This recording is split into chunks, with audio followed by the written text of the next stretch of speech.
자, 용어 중에서 이제 교재는 60페이지 보시게 되면 60페이지인가? 아니군요. 59페이지 보십니다. 59페이지 밑에 보시면 공인중개사가 나와요. 공인중개사 이렇게 나온 부분이 있잖아요. 공인중개사는 이제 자격증 갖고 있는 사람이에요. 그래서 그 회색 바탕 박스에 보시면 2번 해가지고 공인중개사라 하면 이 법에다가 동그라미를 쳐두셔야 돼요. 이 법에 의한 공인중개사 자격을 취득한 자를 말한다. 이렇게 한 거예요. 이 자격증 딴 사람을 공인중개사라고 불러요. 자격증 있는 사람이죠. 그러니까. 근데 포인트가 뭐냐면 우리나라 자격증을 따야 돼요. 이 법이라고 하는 것은. 그러니까 만약에 미국에 가서 어디를 보시는 거예요? 59페이지 밑에 있는 회색 바탕, 밑에 회색 바탕. 여기서 이 법이라고 돼 있으니까 중개사 자격증을 우리나라 자격증을 따야 되는 거예요. 그러니까 미국의 라이센스를 따와서 뉴욕에 가서 그러면 뉴욕주 중개사야. 공인중개사가 아니야. 우리나라에서는 거기서 써먹어야 돼. 우리나라에서 써먹을 수 있는 게 아니라고. 그러니까 우리나라 자격증을 땄을 때만 공인중개사라고 해요. 근데 만약에 미국 사람이 우리나라에 와가지고 열심히 공부해서 우리나라 중개사 시험을 봐서 합격했어. 그러면 공인중개사예요. 그러니까 국적을 따지지 않고 우리나라 자격증을 따갖고 있으면 공인중개사예요. 외국 자격증은 못 써먹어요. 그렇게 생각하시면 되고. 이게 공인중개사죠. 반면에 우리 교재에 60페이지 가보시면 개업 공인중개사라고 나오죠. 개업 공인중개사 이렇게. 여기는 그 회색 바탕 박스에 보시게 되면 4번이라고 써져 있고요. 뭐라고 되어 있냐면 개업 공인중개사라 하면 이 법에 의해서 중개사무소 개설 등록한 자를 말한다 그랬어요. 여기서는 개설 등록할 때 등록에다 동그라미 치시고 오픈해서 사무실 오픈한 사람을 개공이라고 불러요. 개업 공인중개사라고 불러요. 그러니까 아까 봤던 공인중개사하고는 다른 것이에요. 여기는 개업이란 말이 있으니까 오픈했다는 뜻입니다. 이게 등록이에요. 오픈한 공인중개사다 이렇게 하는 거예요. 이게 부동산 사장님 줄여서 부를 때는 글자를 따서 개공이다 이렇게 개공이다. 교실에서 부를 때 개공이라고 부르시면 돼. 근데 부동산 사무실 가서 개공 나오너라 그러면 큰일 나요. 경공처럼 느껴요. 경공 그러면 안 돼. 개공. 사무실에서 이렇게 쓰는 거 그러면 안 되고 교실에서만 써야 돼. 진짜. 그런데 방금 전에 봤던 공인중개사다 그러면 어떻게 해요? 공인중개사는 증 갖고 있는 사람을 얘기하는 거예요. 자격을 취득했다. 자격 취득이라는 단어가 중요하죠. 땄다. 근데 우리나라 자격증을 땄기 때문에 이 법, 공인중개사법에 따라서 자격증 딴 사람 이렇게 얘기하죠. 이 같은 말이 아니죠. 두 개가. 여기는 부동산 사장님을 얘기해요. 여기 중요한 증표는 동그라미 친 게 등록이에요. 등록. 사무실 오픈한 사람이라고. 오픈한 사람. 증이 있든 없든 사무실 오픈해 갖고 있는 사람이고 이쪽은 증 갖고 있는 사람이고 이렇게 되죠. 같은 말이 아니죠. 그런데 일반인들은 공인중개사 그러면 부동산 사장님으로 많이 얘기해요. 옳지 않은 거죠.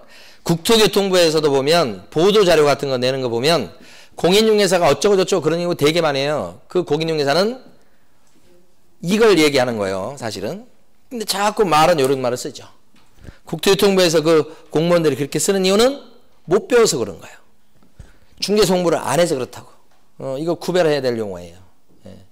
다만 여러분 자격증 따고 나면 구별이 무슨 소용이요? 그냥 아무렇게나 부르면 돼. 근데 시험 보실 때는 구별하셔야 된다. 여기는 자격증 있는 사람, 여기는 오픈한 사람 이렇게. 이런 개업 공인중개사의 종류가 세 종류예요. 그래서 밑에 가시면 종별이라고 표시가 나와요. 종별. 그럼 가로 1번에 보면 법인인 개업 공인중개사 이렇게 나옵니다. 법인을 만들어 법인을 차려. 그래서 오픈을 해. 그러니까 법인 형태로 사무실 오픈하는 거예요. 이런 법인인 개업 공인인계사는 전체 개공 중에서 1%도 당연히 안 됩니다. 0. 몇 %예요. 별로 없어요. 대부분은 다음 페이지에 나와 있는 가로 2번. 다음 페이지 가보세요. 가로 2번. 다음 페이지. 가로 2번. 다음 페이지. 공인중개사인 개공이라고 나왔습니다. 여러분처럼 자격증 따서 혼자 오픈한 사람을 얘기합니다. 그 사람을 공인중개사인 개공.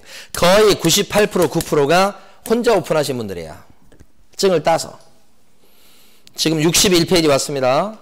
61페이지에서 중간에 있는 가로 2번 제목을 본 거예요. 지금. 제목만 밑줄 그시면 되고. 그 다음에 가로 3번 종류가 하나 더 있어요. 가로 3번에 보면 부칙 제6조 제2항에 따른 개공 이렇게 돼 있죠. 우리 줄여서 부를 때는 부칙 개공이라고 줄여서 부릅니다. 여기도 개공이에요. 이 세 번째 개업 공인인계사의 종류를 좀 이해하셔야 돼. 여기를 좀 이해하셔야 돼. 이 사람이 누구냐 그러면 과거에 박정희 정권 시절에 자격증도 없고 그런 사람인데 신고하고 영업을 하셨던 분들이에요. 이분들이 그런데 제도가 바뀌어서 전두환 정권 때 허가내야 중개업을 할 수 있다고 하고 중개 자격증을 따라고 하니까 기존에 자격증 없이 신고만 하고 영업을 했던 분들한테 하루아침에 하지마 자격증 따고서 허가내고 해 이렇게 하면 먹고 살기 힘들잖아요. 그래서 기존에 해오셨던 분들은 그냥 다 인정해주고 앞으로 중개업을 하려고 그러면 자격증 따고 허가내고 해라 이렇게 제도가 된 거예요. 그러니까 기존에 그냥 하셨던 분들은 계속 그냥 기득권 인정해서 하게끔 해줘요. 그런 사람이 그 유명한 부칙 개공이에요. 쉽게 말씀드리면 복덕방 할아버지예요. 근데 이분들이 제도가 한 번 더 바뀝니다. 김대중 정권 때 등록하고 해라 이렇게. 근데 제도가 바뀌었다고 그래서 이제부터 하지마 많이 했잖아 앞으로는 자격증 따고 등록 내고 해. 그렇게 또 못해요. 그래서 뭐라고 그러냐면 계속 하세요. 그냥 폐업하기 전까지는 계속 하세요. 돌아가시기 전까지는 할 수 있어요. 이렇게 예외를 둔 겁니다. 그래서 그 법조문에서 등록된 걸로 또 봐줬어. 2번을 봐주고 넘어가서 전두환 정권 때 허가받은 거 쳐줄게 그냥 해요. 이렇게. 김대중 정권 때 등록된 걸로 그냥 봐줄 테니까 계속 하세요. 이렇게 된 거야. 그래서 2번을 넘어온 거야.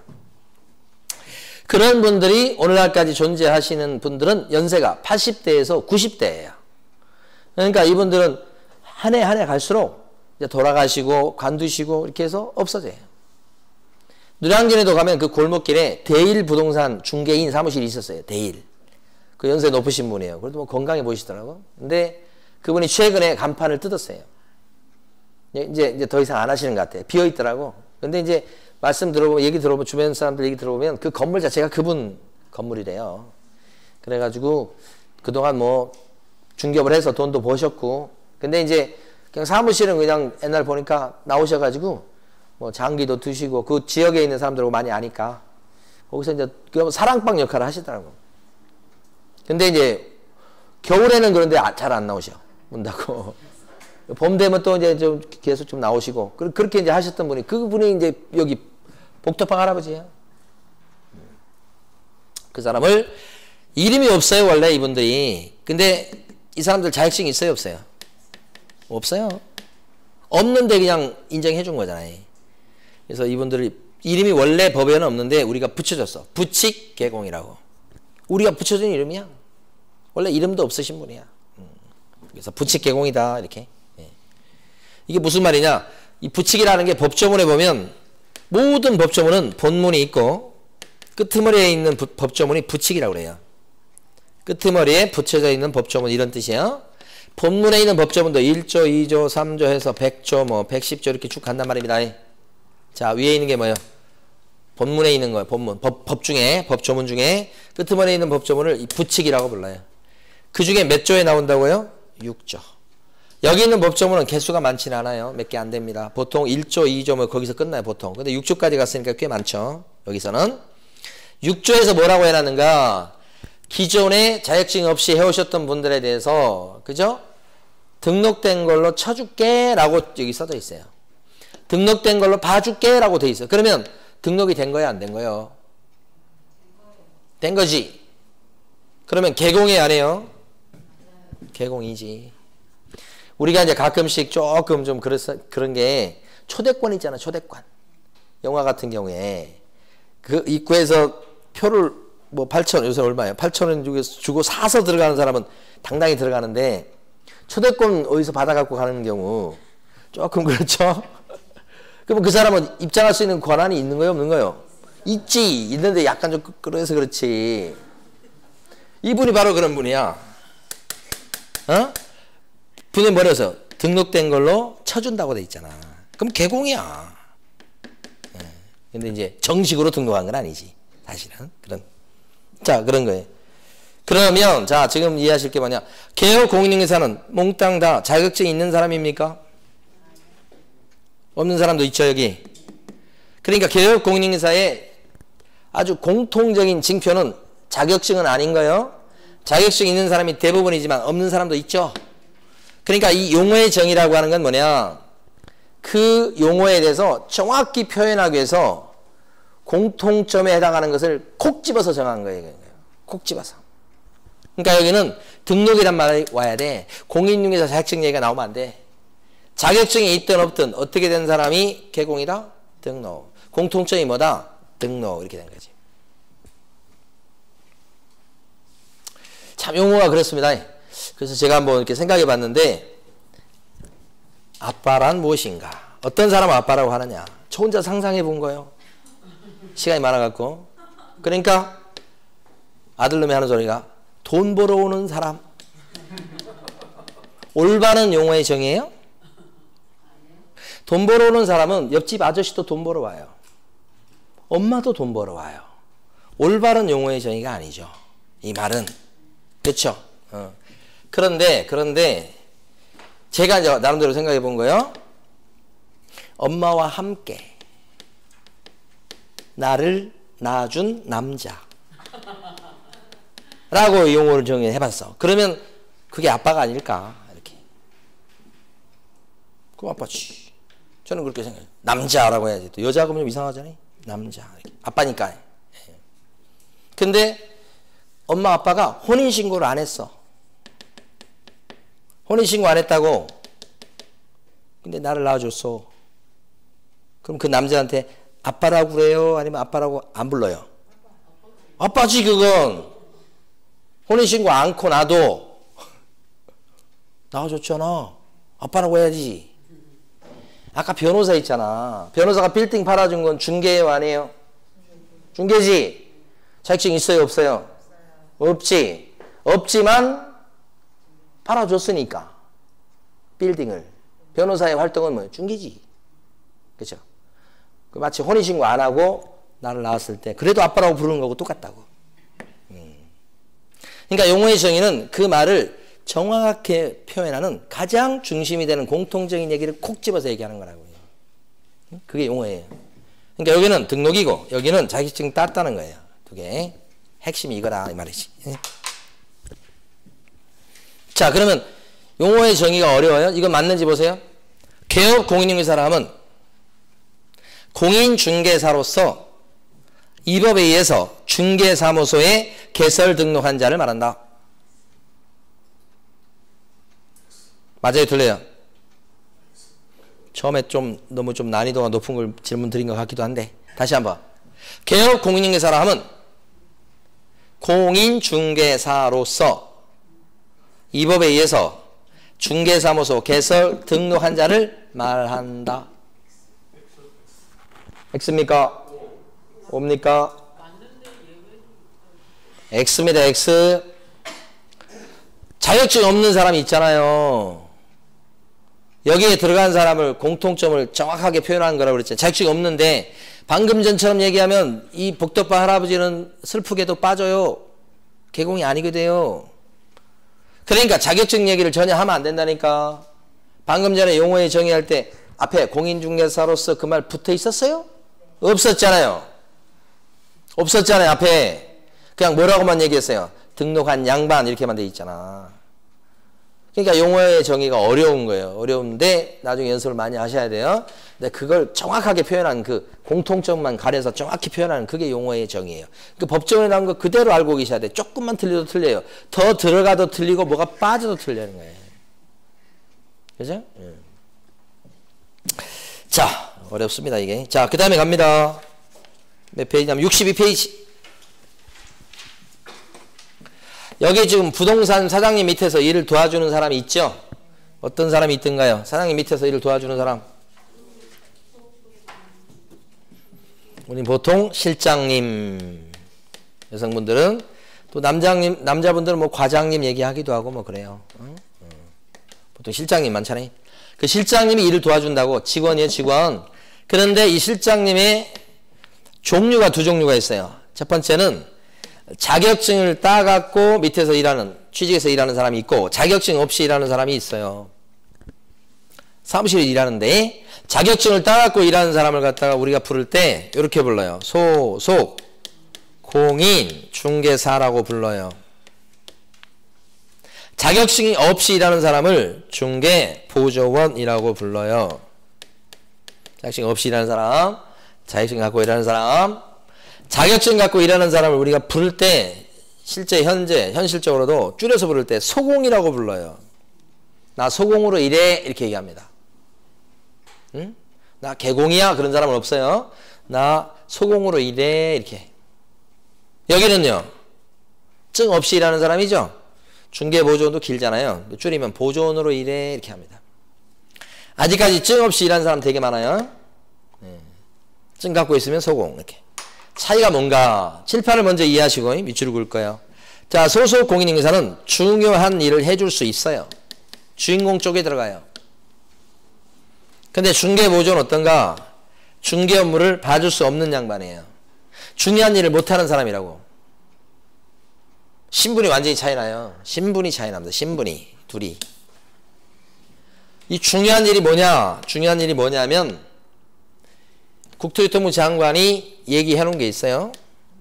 법은 아닌데 국토교통부 장관한테 물어본 거예요. 아니 법조문에 중개 업무를 할 수 있다고 되어 있는데 중개 업무가 뭐예요? 라고 국토교통부 장관한테 물어보니까 국토교통부 장관이 답변을 해주는 게 있어요. 보니까 뭐라고 그러냐면 물건에 대해서 확인 설명해 주는 게 중요한 일이다. 확인 설명. 물건에 대해서 설명. 그러니까 이 집은 빚이 2억이 껴있다. 대출이 2억 있어요. 그게 설명이에요.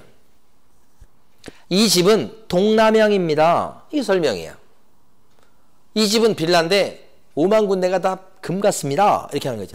이게 설명이에요. 그것은 중요한 일이야.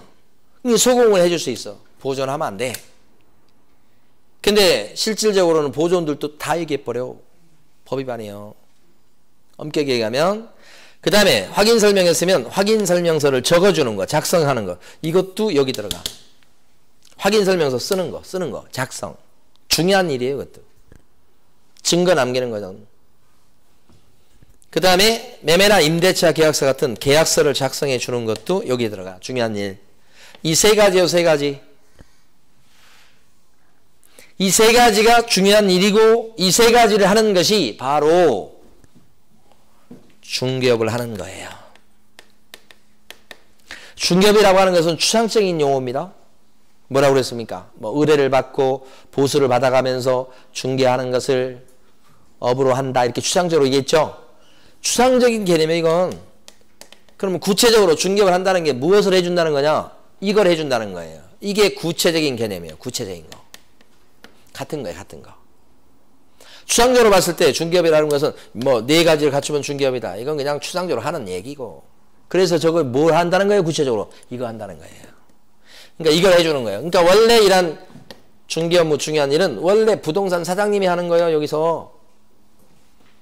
근데 사장님이 직접 못하는 상황일 때는 누구 보고 대신 해라고 할 수 있어?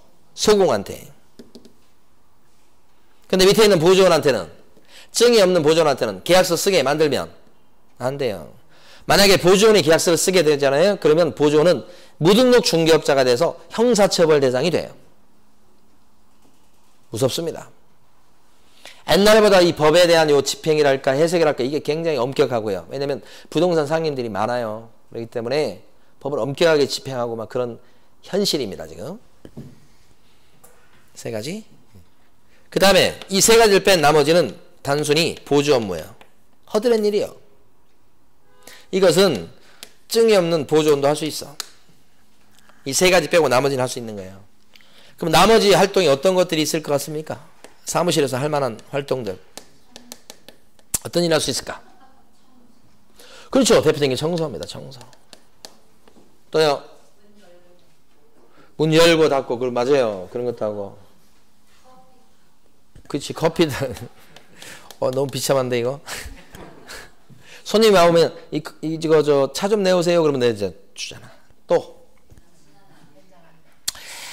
어떤 손님한테 이제 오피스텔 좀 보러 왔습니다. 그러면 어떻게 해? 오피스텔 거기 뭐야 요거 나왔다고 얘기하고 막 설명을 브리핑을 하면 그 사람이 오피스텔 요거 보고 싶다 그러면 어떻게 해? 가서 보여주잖아. 그 오피스텔이 공실로 돼 있을 때는 이제 잠금번호 비밀번호 알 거니까 그걸로 열어서 보여주고, 만약에 사람이 있을 때는 또 연락해가지고 집 보러 갑니다 이렇게 해가지고 미리 연락하고 가잖아. 그걸 현장 안내라고 그래요. 이런 거 하는 거지. 증이 없어도 할 수 있어. 얼마든지. 또요.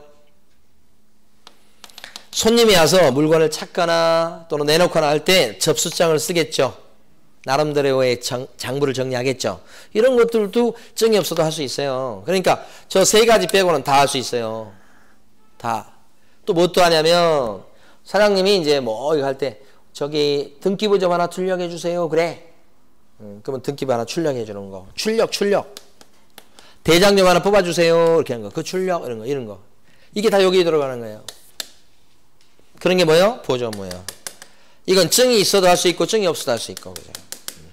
이거요, 이게 다예요.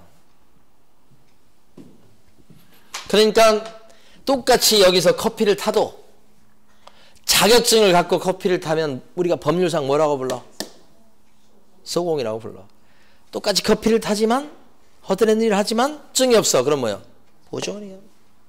그러니까 보조원의 한계는 이런 허드렛 일만 할 수 있다는 거예요. 못한다는 거지. 소공은 이것도 할 수 있고 이것도 할 수 있고.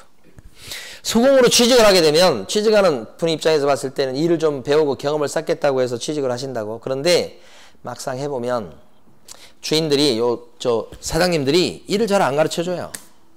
그러니까 하는 일이 거의 대부분 이런 일에 국한되는 경우가 많아요. 6개월 지났습니다만은 그냥 계약서 쓰는 거 구경만 했지 옆에도 못 가본 거예요. 나중에 보면 내가 이러려고 자격증 땄나 이런 생각이 들어서 이제는 내 걸 차려야 되겠다 그런 생각이 들어요. 그래서 자격증 가지고 이렇게 취직하신 분들은 그 사무실에서 오랫동안 붙어있지는 못해요. 일반적으로 잘 되면 잘 되는 대로 안 되면 안 되는 대로 떠납니다. 잘 되잖아요. 내가 열심히 해가지고 이게 지금 돈은 내가 벌어주는데 돈은 실제 사장님이 많이 가져가는 것 같고 내가 차려서 하면 저 돈 다 내 건데 이런 생각.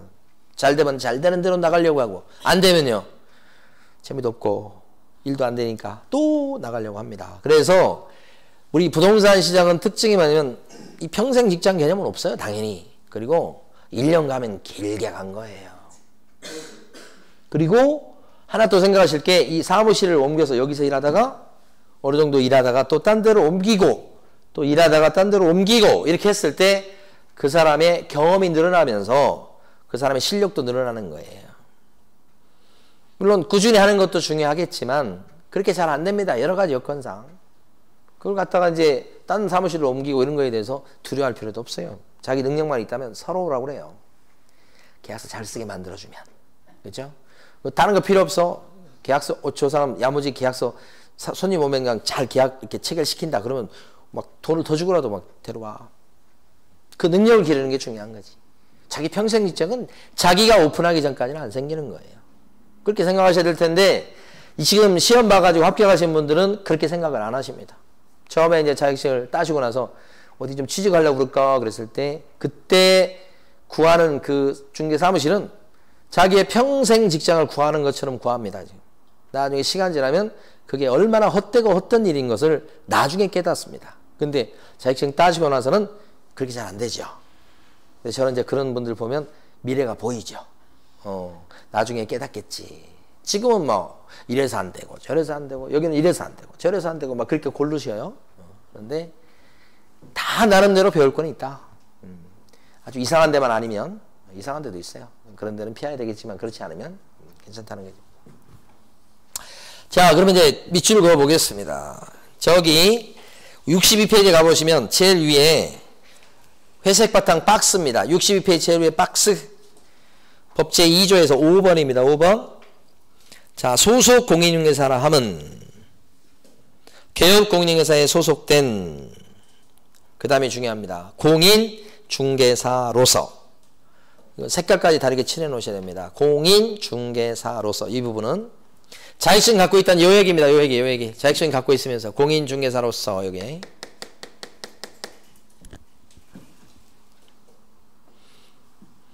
그 다음에 이제 둘째 줄 끝에 갑니다. 중개 업무를 수행하거나, 칠판에서는 이겁니다. 이걸 해주거나, 요거 빠지면 안 됩니다. 꼭 중개 업무를 봐줄 수 있다고 하셔야 돼. 요게 차이점이니까 그렇습니다. 중개 업무를 수행하거나, 그 다음에요, 요 두 군데가 중요하고, 그 다음에 셋째 줄, 개업 공인중개사의 중개 업무를 뭐 하는 사람이다? 보조하는 사람이다. 보조 활동도 할 수 있습니다요. 그런데 요 말이 꼭 들어가야 됩니다. 중요한 단어입니다. 요 말이 꼭 들어가야 됩니다. 증이 있다는 얘기를 꼭 하셔야 됩니다. 그래야 보조원하고 구별됩니다. 그래야 요 말을 꼭 집어넣어야 보조원하고 차이가 납니다. 여기하고 여기가 중요한 거. 두 마디가 중요합니다. 공인 중개사로서. 그 다음에 또요. 중개 업무를 수행하거나. 이 두 마디가 꼭 들어가야 된다. 어렵습니다. 용어의 정의. 그런데 가로 안에 보니까 가로 안에 거 이제 보고 넘어갑니다. 자, 개업 공인중개사인 법인의 사원 또는 임원으로서 법인을 차리는 경우도 있다고 그랬죠. 거기에 높은 사람이 임원 또는 사원입니다. 이사요, 이사. 자, 이런 임원은 자격증을 갖고 있을 수도 있고 없을 수도 있어요. 자격증을 갖고 있는 임원은 그런데 법률상으로 봤을 때는 소공으로 취급한다 이 뜻이에요. 임원인데 이사인데 증이 있어. 그러면 뭐예요? 소공. 그러면 계약서 써줄 수 있나요? 네. 높은 임원인데 증이 없을 수 있죠. 그럼 뭐로 보는 거예요? 증이 없으니까 보조원. 그런 뜻이에요. 그 보조원이라면 계약서를 써줄 수 있나요? 못 써주고요. 못 써주고요. 이렇게 되죠. 됐습니까? 높은 임원이지만 증을 갖고 있으면 법률상 취급은 소공으로 취급해서 자격증을, 계약서를 써줄 수가 있고, 높은 임원인데 증이 없어. 아무리 높아봤자 증이 없으면 법률상으로는 보조원이니까 계약서를 못 써주고 이렇게 한다는 얘기예요. 그 차이점. 그래서 포함한다 이렇게 된 거예요. 거기만 필요합니다. 나머지는 한 군데도 필요한 게 없어요. 그 위에만. 자, 넘어가십니다. 네모 6번 갑니다. 63페이지 네모 6번. 중개보조원 나왔죠, 이제. 중개보조원 찾으셨습니까? 63페이지. 자, 중개보조원에서 거기 중간 정도에 보면 정의에서 회색 바탕 박스 6번입니다. 중개보조원이란, 그 다음에 중요합니다. 공인중개사가 아닌 자로서 여기를 시뻘겋게 칠해 놓으셔야 됩니다. 제일 중요한 부분입니다. 자격증도 없으면서 이렇게. 자격증 없는 사람이에요. 이걸 꼭 지적을 해줘야 돼. 그 다음에 개업 공인중개사에 소속되어서 중개대상물에 대한 현장 안내, 일반 서무, 거기를 밑줄 그어 두셔야 돼. 색깔 다르게 칠하셔야 돼. 현장 안내, 일반 서무, 이런 거 해주는 사람이에요. 지금 두 군데에 색깔 다르게 칠해야 됩니다. 공인중개사가 아닌 자로서 하고, 그 다음에 지금 방금 전에 붙은 거, 부른 거, 현장 안내, 일반 서무. 현장 안내나 일반 서무는 이거 아닙니까, 이거? 현장 안내, 접수장 이런 게 일반 서무 이렇게 봐요. 이런 허드렛 일을 해줄 수 있는 사람, 해주는 사람, 그 사람이 뭐예요? 보조원입니다. 그런 단순한 보조 활동만 하는 사람을 얘기하는 겁니다. 응? 그렇게. 그래서 이제 보조원 하시다가 아주 뭐라고 자존심 상하셔서 중개사 공부하겠다고 오시는 분들이 계셔요. 보조원 하다 보니까 증이 없잖아요. 근데 주변에 증 있는 사람 많이 늘었거든요. 그러니까 그 사람들이 괜히 이제 막 이렇게 눈치도 주고 하여간 괜히 또 뭐 무시하는 것 같은 것 때문에 내가 저 옆에 애를 갖다가 자격증 꼭 따가지고 그냥 그렇게 해주겠다는 굳은 결심으로 오셔가지고 고생하시고 자격증 따가고 그러신 분들 계셔. 동네에서 어떤 일이 있었냐면은 동네 라이벌이야. 근데 저쪽도 증 없이 하고 여기도 증 없이 해. 그럼 남의 거 걸고 한다는 얘기야. 근데 터줏대감들이요, 그 지역에서. 그러니까 두 명이 이제 라이벌 관계가 딱 돼. 여기도 영업 잘하고 여기도 영업 잘해. 두 명 다. 이쪽은 송 사장님인 걸 알고, 저쪽은 성함을 잊어먹었네. 이쪽은 송 사장, 저쪽은 예를 들어 김 사장 이렇게 된 거야. 둘이 라이벌, 동네 라이벌. 그랬는데 김 사장이 먼저 학원 나와가지고 공부했어. 그래서 쉬쉬하면서 공부한 거야. 자격증을 딴 거야. 그러니까 자격증 따고 나서 이제 어떻게 했어요? 온 동네 소문을 냈겠지 이제. 저거 무슨 부동산 김 사장이 이번에 자격증 없다고 이번에 땄대. 그래가지고 온 동네 소문 다. 그 라이벌인 이 송 사장 어떻게 했어요? 송 사장은 제가 친해. 송 사장이 이제 뭐예요? 자기는 그동안 돈 많이 벌어갖고 이제 더 이상 뭐 그런 것도 없는데 불편함이 없어. 그래도 건 사람도 자기하고 잘 궁합이 맞아갖고 나가지도 않고 그래서 뭐 불편함이 없는데 저 김 사장이 땄다고 그러니까 나도 따야 되겠다 해가지고 똑같은 학원에 등록을 했어. 제가 그래서 그 사장도 알고 이 송 사장도 알아. 그래가지고 열심히 공부해가지고 이분도 따신 거야. 그러니까 그 이 경쟁 심리라고 하는 게 최고예요, 최고. 누가 경쟁하는 사람이 있으면 그래서 주변에 같이 공부하면서 약간 그 경쟁 심리를 유발할 수 있는 동료는 최고의 파트너예요. 공부할 때 도움이 되는 거예요. 맨날 그냥 놀자고 하는 친구 말고 보니까 공부를 꽤 잘해 막 그런데 그러면 막 쫓아간다고 이렇게. 근데 그러다 보니까 어떤 현상이 벌어지냐면 거기 걸었던 사람들 있잖아요. 걸었던 사람들 쫓겨났어요. 자격증 따니까 이제 필요 없다 나가라고. 그래서 이제 그게 그 자격증을 따시니까 그런 현상이 벌어지더라고 이제. 대놓고 바로 나가라는 소리 못 하는데 이제 눈치를 주기 시작하면서 자기 자격증을 걸고 하니까 필요 없는 거죠 사실은. 알아서 나가더라고. 네. 자, 그 다음에 넘어가셔서 중개대상물로 가봅니다. 65페이지 중개상물 앞부분까지 이번 주에 공부하도록 합니다. 4절에 보시면 65페이지죠. 그 회색 바탕 박스에 보시면 법에서 정해놓은 중개대상물이 나옵니다. 자, 1번이 뭔가요? 토지죠, 토지. 땅입니다, 땅. 2번이 뭔가요, 2번?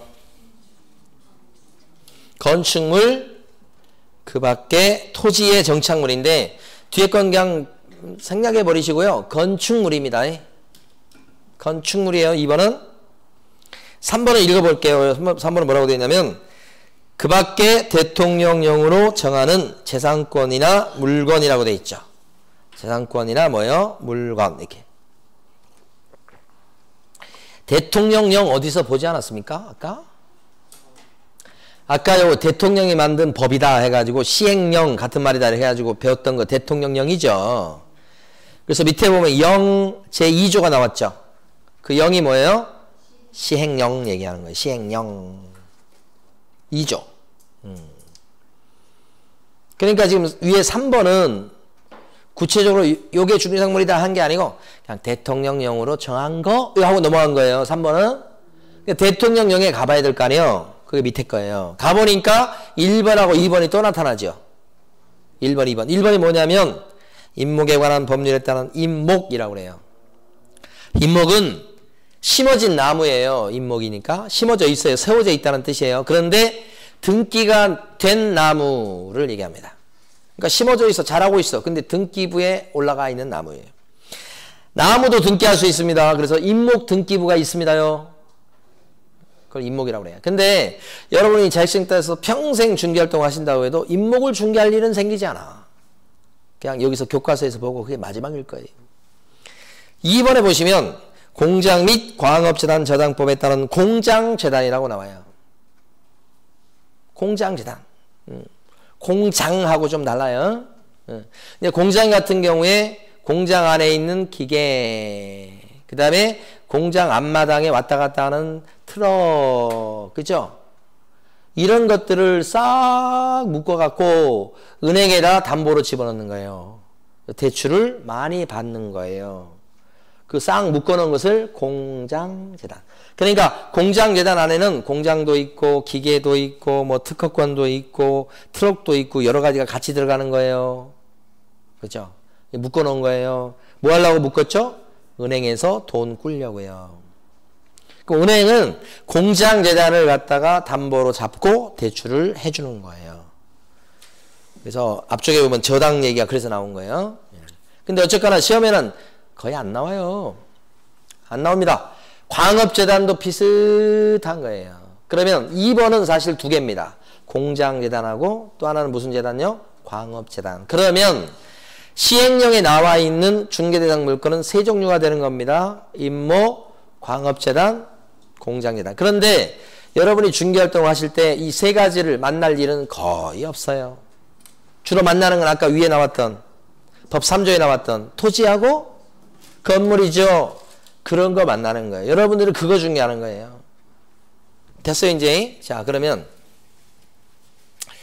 이 중개대상물은 현실적으로 봤을 때 어떤 게 있는지 여러분들이 아시는 것을 읊어보세요. 생각나는 대로 중개대상물 어떤 게 있던가요? 부동산 사무실 앞쪽에도 막 이렇게 막 그 유리창에 써붙여져 있고 막 그런데 어떤 게 있던가요? 토지. 토지라고 하기도 하고 땅이라고 하기도 하고 그렇죠. 또요. 전월세긴 한데 그 대상 물건.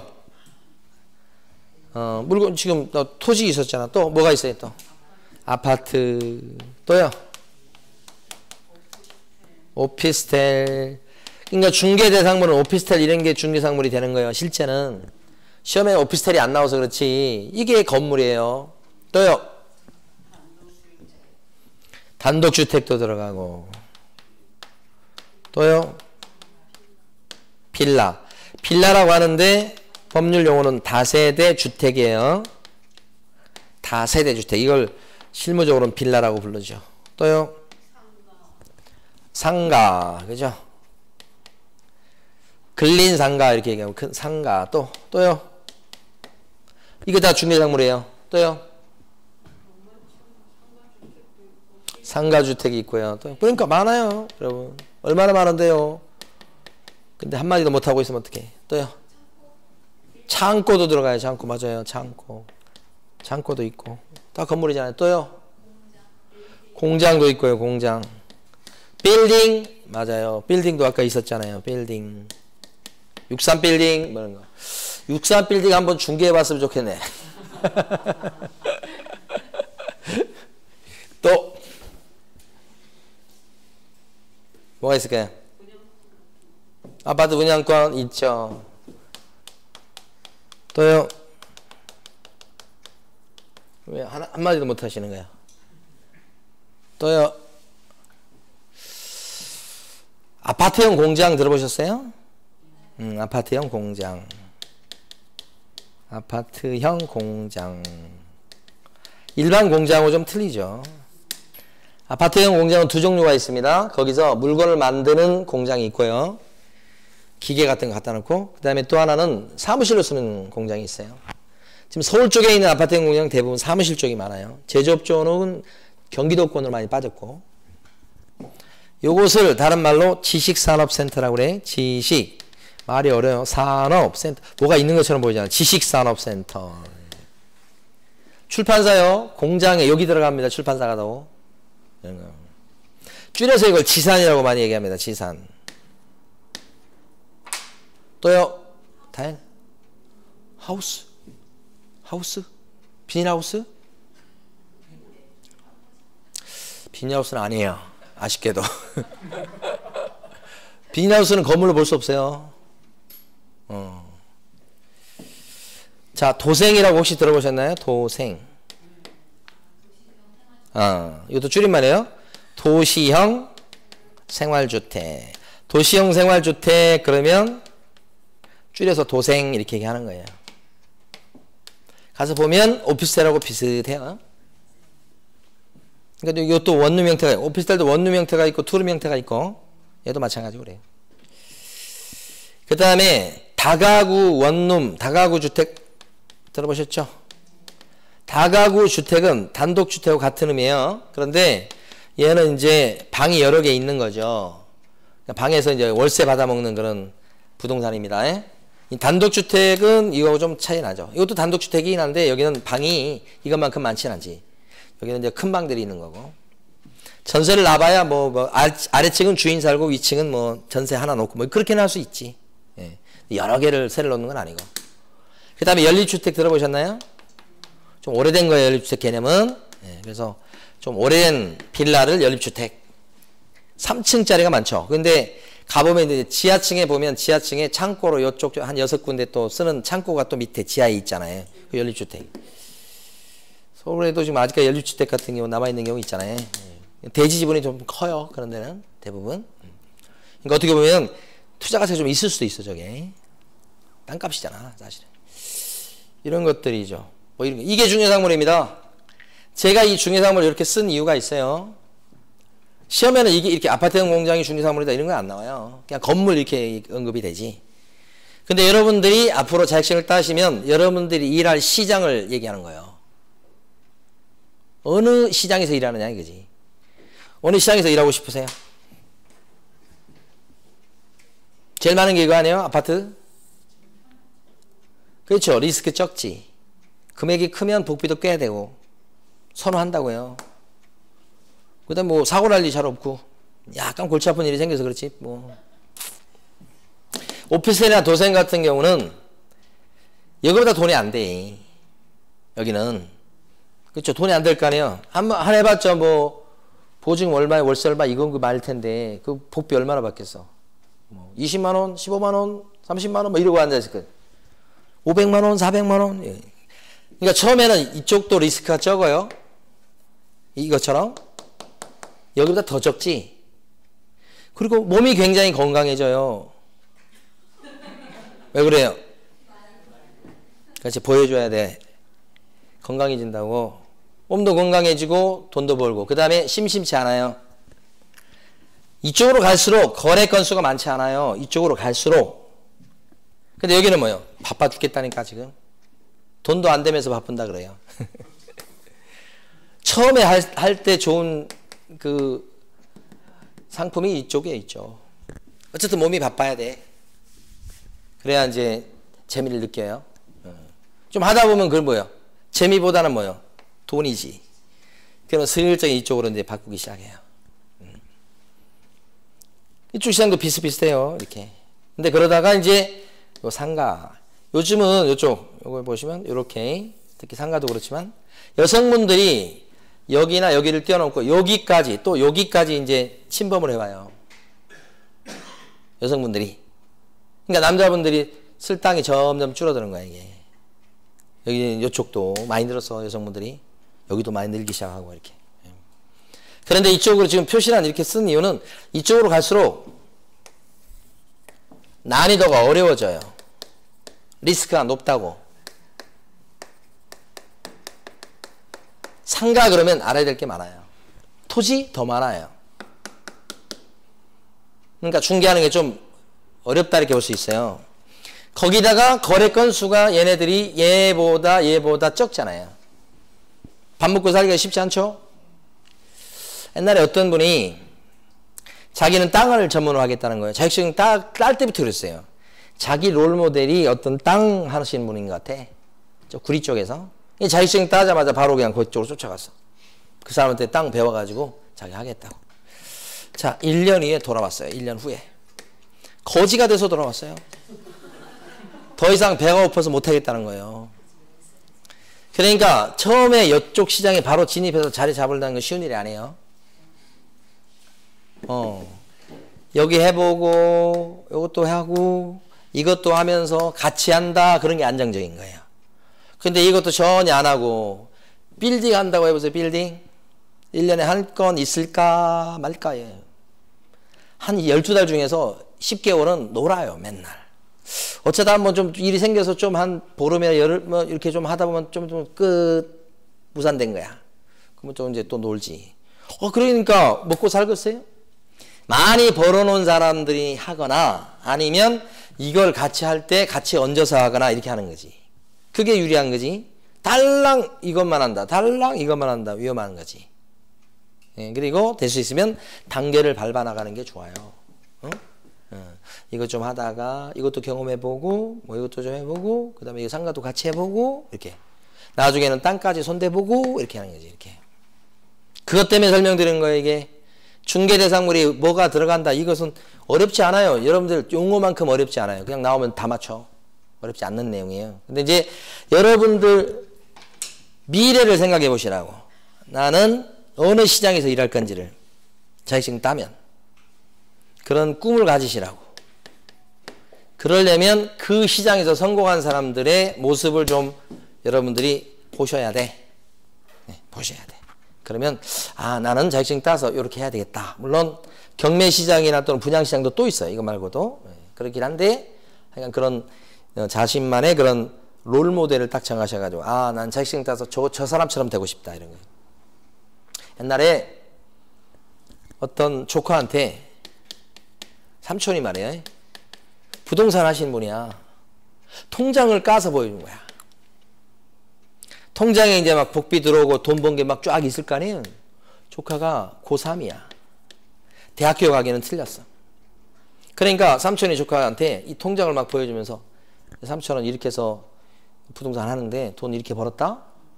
그러니까 이 고3짜리 이 조카가 눈이 뒤집힐 거 아니에요? 고3일 때 학원 왔어요. 고3일 때 학원을 왔다고. 이 통장을 보고요. 동그라미 쳐진 걸 보고요. 그래가지고 학교 갔다가 학원 와가지고 듣고. 그런 욕심이나 용기가 어떻게 생길까요? 여기서 오는 거예요, 여기서. 이런 게 있어야 됩니다. 그래야 확실히 확신을 갖는 거예요. 그게 중요한 거죠. 그러니까 이제 처음에 여러분이 시험 시작하는 요 순간에 그게 필요한 거예요. 자격증을 하나 따도 보는 게 좋겠다. 만일에 어떻게 될지 모르니까. 굉장히 동기부여가 약합니다. 그건 약한 거예요. 나는 이쪽에서 어떻게 해보겠다는 거지. 물론 그렇게 했다고 해서 자격증을 못 따는 건 아닙니다. 제가 아시는 분은 노량진 수업을 갔는데 노량진 학원 입구에 보면 세븐일레븐이 있어요. 거기 그 점장님이지 주인이에요. 그리고 되게 이게 판매 뭐죠? 그 매출이 되게 높은데요. 전국에서 몇 군데 꼽는 것 중에 들어가요. 되게 바빠요. 담배 팔고. 그러니까 이 점장님이 이 사장님이 자기도 한 뭐 몇 개든지 모르겠는데 거기 들어가서 자기도 해요. 왜냐면 거기 저 알바하는 애들 이렇게 했을 때 그걸 계속 유지해가지고 하는 게 쉽지 않거든. 금방 바뀌고 안 나와버리고 그러니까 언제나 스탠바이예요. 스탠바이. 물건 사러 갈 때마다 이제 이렇게 안면에 있는 상태인데 엊그제 이번 주 아니구나 저번 주 이번 주인가? 이번 주다. 화요일 날 갔는데 이 학원 입구에 제가 들어갔다고 하는데 그 사장님이 저를 보더니만 이렇게 하는 거예요. 그래가지고 아이고 아파라 이렇게 했는데 너 죽었어 이런 줄 알았어. 놀래 왜 그러냐고 그랬더니 막 이렇게 하면서 막 이렇게 하는 거야. 나중에 알고 보니까 그분이 공부하셨던 거야. 학원을 나와서 공부하는 게 아니고 시간이 안 되니까 동영상을 끊어서 공부하셨던 거야. 그래서 나중에 합격하신 거야. 그러니까 너무 좋아갖고 평상시 그분 연세가 한 60 전후 되는 것 같아요. 퇴직하시고 하시는 것 같더라고. 그런데 평상시 굉장히 조용한 성격이거든요. 근데 그때는 완전히 표정이 그래가지고 저 무슨 얘기인가 했더니 그런 스토리더라고요. 그런 분도 계셔. 그분은 이제 뭐야 따라볼까 그런 거에 강하지. 솔직히. 근데 일하면서 공부하는 거 되게 어렵습니다. 쉽지 않아요. 훌륭하신 거예요. 고생 많이 하신 거예요. 진짜로. 자, 그래서 확실한 목표의식을 갖고 하시라. 이런 말씀 드리고 싶고요. 우리 중개대상 물건 중에서 이제 그 66페이지 가보십니다. 토지에 대해서 좀 설명을 드리고 갈게요. 이제 한 5분 정도만 더 설명드립니다. 칠판 보시면 여기 공부할 게 없어요. 여기 도로입니다. 옆에 땅이 있겠죠. 이렇게 땅이 있고 이것도 땅입니다. 요 뒤에도 땅이 있습니다. 이렇게 요 뒤에도 이렇게 땅이 있고 이런 형국이에요. 이 땅이 100번지 땅인데 매물로 나왔습니다. 도로에 접해 있습니다. 이거 도로예요. 도로. 팔아주기 쉽겠죠. 도로에 접해 있으니까. 이런 땅을 뭐라고 불러요? 도로에 접해 있지 않는 땅. 맹지라고. 들어보셨죠, 이거? 맹지. 예? 여기가 이제 99, 여기가 98 이렇게 돼요. 예? 맹지. 자, 요것은 중개 대상 물건 될 수 있을까요? 이 땅은, 요쪽 땅은, 맹지인 요 땅은. 여기 땅 주인이 팔아달라고 여러분한테 왔어. 팔아줄 수 있잖아요. 그럼 팔아주려면 힘들겠죠. 쉽지 않겠죠. 도로에 접해 있지 않기 때문에. 그러나 어떤 사람은 또 미친 듯이 또 살 수도 있죠. 살 수도 있어. 맹지 산 사람 있어요. 맹지 안 살 것 같죠? 앞으로 요리 도로가 난다는 거야. 지금은 이게 이 도로에 접한 땅과 맹지의 그 땅 가격은 거의 30%밖에 안 돼요. 1억이면 3천, 4천이요. 그러니까 싸다 이거지. 쌀 때 잡아야 된다는 거지. 그래가지고 쌀 때 잡으셨어. 왜요? 계획을 보니까 요리 도로 계획이 세워져 있다는 거야. 실제 그 도면을 보니까 세워져 있어. 그래서 이걸 샀어. 싸게. 20년이 넘었어요. 도로 안 나요. 안 나고 있어. 최근에 결정됐잖아. 여기가 이제 공원구역으로 지정이 돼서 그 공원구역과 관련해서 도로 계획이 있었던 거예요. 공원구역이 무산된 거야. 그러면서 이게 무산된 거지. 이제 맹지로 영원이에요.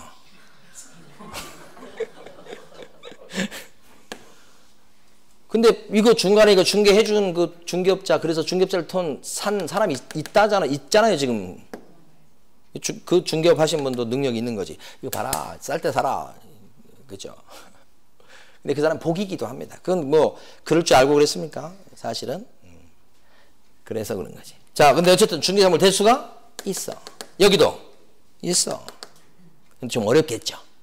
근데 이건요, 나왔어, 땅이. 좋죠. 여기까지 설명드릴까요? 좋죠. 이 땅은 팔아주기 좋지. 그죠? 딱 접혀있고. 땅 모양도 어떻습니까? 또. 이 땅하고 이 땅 비교해보세요. 건물 올라갈 때. 이 땅은 건물 올리기가 영 지랄 같아. 쓸모없어진 땅이 많잖아요. 아무리 면적이 이거 뭐 이렇게 되더라도 이게 쓸데없는 땅 아니에요. 여기하고 비교할 바가 아니죠. 땅 모양도 좋아야 되는 거예요. 건물 올라가기 좋게. 쓰임새가 빠짐없이 싹 지을 수 있는 그런 땅이 좋은 모양이잖아요. 잘 팔리겠죠. 그랬는데 여러분이 A인데 소개시켰어. 그랬더니 B라는 사람이 이걸 샀어. 여러분들 이거요, 지금 샀어. 그랬을 때 여러분들 입장에서는 이 사장님한테 이 땅 소개하면서 뒤에 있는 땅도 같이 사자고 제안을 할 필요가 있지. 왜요? 뒤에 있는 땅을 사면 헐값에 살 수 있는데 이 땅을 사가지고 요렇게 쪼개면 도로에 접한 땅이 2개가 나오면 요 땅 값도 도로에 접한 땅 값을 받을 거니까 싼 값에 사가지고 비싼 값에 팔 수 있는 결과가 되는 거지. 투자 관점에서도 이건 중요한 포인트예요. 투자 관점에서도. 중개하는 관점의 입장에서도 뭐예요? 이걸 땅을 구하는 사람이 있을 때 이거 사시면서 사장님 이것도 같이 사버리세요. 그러면 더블이 될 수 있어요. 더블이. 이거 해서 잘라서 팔면. 그럼 이 사람이 얘기를 들어보니까 그렇거든. 그래서 이 사람이 여기까지 샀어. 그러면 계약을 몇 건 하는 거야? 1건, 2건, 3건 하지. 3건 한 거야, 3건. 그렇죠? 그러면 요때 여기가 A, 여기가 B, 여기는 C, D라면 이 거래건에 대해서 위너가 누구야? 위너. 승자가 누구예요? C, D입니까? 아니면 B입니까? 아니면 A입니까? 승자가 누굴까요? A, B, C, D 다 하라고요? 아니 최종적인 승자 A. 3건이나 했으니까 아니에요. B예요. B. 돈 번 사람이 이 사람이에요. 최고로 많이 번 사람은 이 사람이 이 사람이 아니고 여기도 아니고 조금 이제 팔거나 조금 비싸게 팔 수는 있지. 그러나 아니란 말이에요. 여기가 돈을 제일 많이 번 거예요. 그래서 부동산 중개업 하시는 분들이 땅만 얘기하는 게 아니고 아파트도 마찬가지고요. 부동산 중개업을 하시다 보면 부동산 중개업하는 사장님이 위너가 아니라는 것을 깨달으실 날이 와요. 10억짜리 부동산이었어요. 얼마 전까지. 근데 지금 값이 올라서 13억에 지금 매물로 나왔어요. 그래서 부동산 사장님이 13억에 그걸 사게끔 저 B한테 소개시켰더니 B는 군말도 없이 13억에 사는 거예요. 도장을 찍었어요. 10억에서 13억이니까 30%나 올랐기 때문에 많이 오른 건데도 그 자리에서 샀어요. 그럼 부동산 사장님 A 입장에서 봤을 때는 앞으로 더 올라갈 거라고 말은 하지만 사실 확신은 없지. 근데 사니까 잘 사셨다고 막 칭찬도 해주고 막 그렇게 합니다. 그래서 이제 올라가려나 속으로는 그쵸? 많이 올랐으니까 원래 그렇게 많이 올라갈 것 같지는 않은데 한데 하여간 팔아줬으니까 자기는 좋은 거지. 근데 나 이러고 나서 몇 년이 흘렀습니다. 그 아파트 가격을 보니까 20억입니다. 그랬을 때 요 부동산 사장님, 부동산님이 누구야? B인가? 아, A구나. 부동산 사장님의 A가 느끼는 박탈감이 있어요. 자기가 샀으면 7억 벌었잖아. 이 사람 7억 벌어준 거 아니야, 이 사람한테. 그래서 부동산 사장님들이 하는 얘기가 내가 누구 얼마 벌어줬고 내가 누구 얼마 벌어줬다는 얘기 그렇게 많이 하거든. 그 얘기는 뭐예요? 정정한 승자는 아니라는 얘기입니다. 어? 이 사람이 정정한 승자예요, 이 사람이. 그러다 보면 부동산 사장님들이 상대적 박탈감을 느끼면서 이제 나도 투자해야 되겠다 이런 쪽으로 마음을 바꾸시게 돼요. 중개도 중개지만 투자. 그러니까 여러분들이 지금 자격증 공부하시지만 상황 따라 틀릴 수는 있으나 단순히 그냥 중개활동만 하려고 한다. 그렇게 하기보다는 나는 부동산 시장에서 최첨단에서 제일 앞에서 느끼고서 투자를 해가지고 성공하겠다는 생각이 같이 있어야 돼요. 그럴 수 있는 게 부동산 시장의 흐름을 누구보다도 피부로 느끼는 사람들이야. 사무실에 앉아있으면. 기회가 와요. 그거 노리고 오신 거 아니에요 지금? 그거 노리고 온 거 아닌가? 단순히 중개해서 복비받고 그것도 뭐 푼돈은 아니지만은 진짜가 성공하려면 저 투자를 하셔야 된다는 거지. 투자하는 데 있어서 지식이 좀 있어야 되는 거지.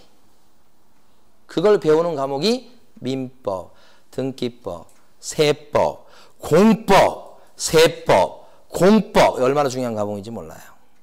투자에 있어서는 세법, 공법. 세법 선생님들도 보면 저는 세상에 제일 어려운 과목이 세법이라고 생각합니다. 세법은 들었는데 돌아서면 모르겠어요. 뭔 말인지. 그리고 그래서 궁금해가지고 세무사한테 물어봐요. 세무사도 잘 모르겠대요. 그게 세법이요. 그렇게 막 언제 기점, 언제 시점 하면 어떻게 되고 언제 뭐 하면 막 그 기준 시점이 되게 많이 나와. 도대체 어떻게 세법을 가르치는지 모르겠어요. 존경스러워. 그런데 투자하시려면 어쨌든 세법을 잘 하셔야 되고 공법을 잘 하셔야 돼. 중개사법은요. 하나도 몰라도 괜찮아요. 그냥 자격증 딸 때만 조금 공부하시고 던져놔 버리시면 돼. 중개사법은 아무 관계없고 세법, 공법 주로. 아시겠죠? 그래서 여러분들 공부하시는 부동산 공부하시는 것은 우리 큰놈도 나중에 이제 하여간 지가 어른 돼서 뭐 대학교를 가거나 하여간 성인만 딱 되면 바로 공부를 시킬 거예요. 그래서 부동산에 대해서 좀 전문 지식을 조금 이렇게 알고 있어야 지가 어떤 직업을 갖든 부동산 쪽에서 관심을 가해서 여기서 어떻게 조금 해야 성공한 삶을 살 수 있을 것 같아. 자기 직업만 해가지고는 뭐 얼마나 물론 성공할 수도 있지만 그래서 자기 직업에서 좀 이렇게 성공해서 돈을 좀 모았다 그러면 이 부동산 쪽에서 더 뻥튀기 할 수 있도록 하셔야 되는 거지. 예, 그래서 우리 큰 놈이나 작은 놈은 좀 별로 관심 없는데 큰 놈 같은 경우는 좀 관심이 있으니까 너 바로 그냥 공부해라. 자격증 안 따도 좋아. 들어. 세법, 공법, 뭐 학개론 이런 용어 들어야 돼. 그래야 우리나라 부동산 흐름이나 투자 자기 직업활동하고 관련돼 있어. 얼마나 중요해. 핵심의 핵심 이 부동산이 우리나라에서. 이걸 공부 안 한다고요? 공부 안 하면 안 되지. 해야지. 억지로라도 해야지. 여러분들은 선택을 참 잘하신 거예요. 예. 그래서 올해 열심히 하셔서 자격증 따고 그 다음에 또 투자도 하셔가지고 성공할 수 있도록 그렇게 하시기 바랍니다. 자, 오늘 여기까지 합니다. 수고 많으셨습니다.